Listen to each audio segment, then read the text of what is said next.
हरे कृष्णा हरि बोल। কলকাতা লেকটাউন মা মনসা মন্দিরের নিবেদন।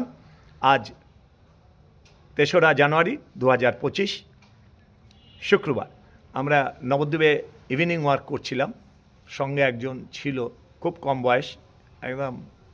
তোমার বয়স কত বলো? 14 বছর বয়স। আমার নাম সৌনক সাধু, আমি কলকাতা টলিগঞ্জে থাকি। জোরে বল। আমার কলকাতা টলিগঞ্জে আমি থাকি, 14 বছর বয়স। আমার একটা কোশ্চেন আছে, এটা হচ্ছে আমরা দেখতে পাই ঝাড়খণ্ডে মহাপ্রভুর পথে মানে অনেক পশু পাখি একসাথে থাকে, পাথর গলে যাচ্ছে এবং ওখানে দেখা যাচ্ছে বাঘ আর হরিণ একসাথে। আর মহাপ্রভু যখন যাচ্ছে তখন তারা ওর সাথে ঠাকুরের নামও করছে। এটা কি হয়? আসলে কি হয়? ওটাই আমার কনফিউশন। ওহো, 14 বছর বয়স, বাচ্চা ছেলে, ক্লাস 9-এ বোধহয় পড়ে, ভালো ফুটবল খেলে, টালিগঞ্জে বাড়ি। তো নবদ্বীপে এসছে, আলাপ হলো। তো ওনার একটা কোশ্চেন রয়েছে যে ঝাড়খণ্ডের চিত্রপট দেখছি অনেক মঠ মন্দিরে বাঘ ভাল্লুক হরিণ কৃষ্ণরাম করছে একসঙ্গে, এবং আলারনাথে পাষাণ গলে যাচ্ছে পাথরে, মহাপ্রভুর বিরহে যে শুয়ে পড়েছিলেন, সেটা ব্যাপারটাকে তো মানতেই পারছেন, এরকম হয় নাকি? আবার দেখুন, সুন্দর প্রশ্ন। ছোট্ট বালক, ক্লাস 9-এ পড়ে, প্রশ্ন হতেই পারে চিত্রপট দেখে। আমরা সুন্দর পরিবেশে রয়েছি, এক তারামার মন্দির, প্রাচীন মায়াপুর যেতে, সেখানে রাস্তা দিয়ে হাঁটছিলাম, তাই মন্দিরে বসে ভিডিওটি হচ্ছে। ছেলেটির সঙ্গে আলাপ এবং পরিচয় এবং কোশ্চেনটা উনি করতে চাচ্ছেন, শুনুন, দেখুন।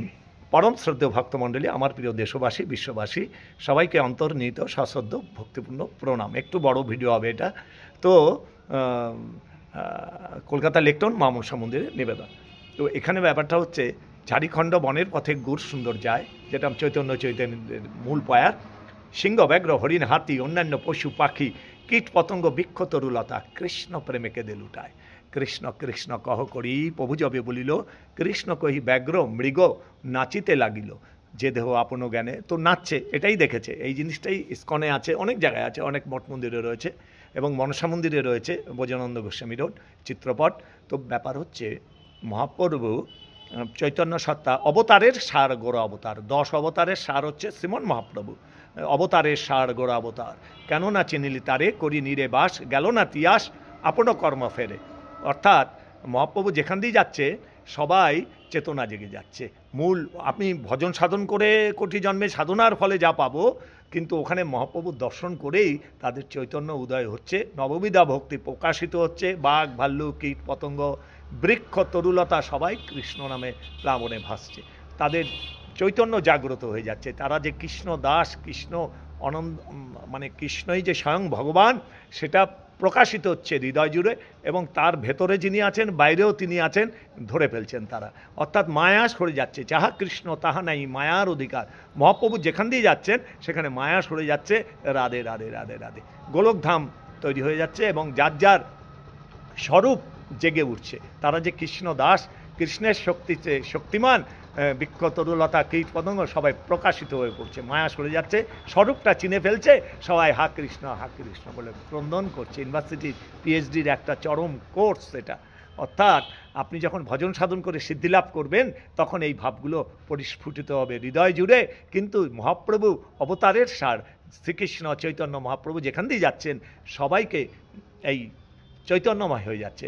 দেখুন, আলারনাথে পাষাণের কোনো হাড় নেই, কিন্তু তার স্পর্শে তারও সেই ধারা বইছে পাথরের, পাথরও গলে পাষাণ হয়ে যাচ্ছে। আলারনাথজির মন্দির পুরীতে রয়েছেন, সেখানে মহাপ্রভুর বিরহের যে রাধা বিরহ, সেই রাধার ভাব লইয়া চৈতন্য অবতার, যুগধর্ম নাম প্রেম কৈল প্রচার। তাই রাধারানীর সেই রাধার ভাব লইয়া চৈতন্য অবতার জীব জগৎকে দেখাচ্ছেন গোবিন্দ নামের মহিমা। কেমন এখন বাবা, তোমার তো বয়স ছোট, তুমি কম, এই 14 বছর, তুমি তোমার এটা আরও পরিষ্কার হবে যখন ভজনে নামবে, ভজন সিদ্ধ হবে, যখন উত্তীর্ণ হবে, 1-2 ভজনের স্টেজ আছে, তখন দেখবে দুধ পানি পানি সব পরিষ্কার হয়ে যাবে। তোমার বুঝতে পারছো, আশা করি তুমি ইংলিশ মিডিয়ামে পড়ো, তোমার কীরম লাগছে? মহাপ্রভু যেহেতু মায়াগ্রস্ত জীবের, মানে কৃষ্ণ 1000 কোটি সূর্য সম, মায়া হয় অন্ধকার, যাহা কৃষ্ণ তাহা নেই মায়ার অধিকার। সুতরাং চৈতন্য মহাপ্রভু যেখান দিয়ে যাচ্ছেন, সেখানে মায়াদেবী রাস্তা সরে যাচ্ছেন ওখান থেকে।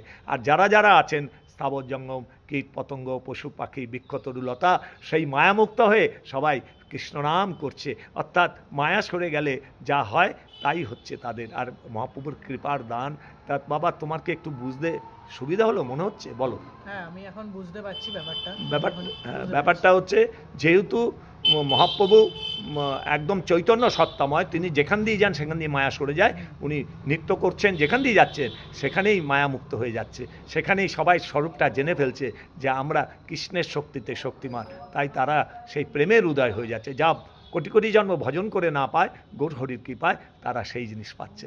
আশা করি শ্রদ্ধেয় পরম ভক্তমণ্ডলী, আমার প্রিয় দেশবাসী, বিশ্ববাসী, আপনাদের যদি ভালো লাগে, আমার জীবন ধন্য।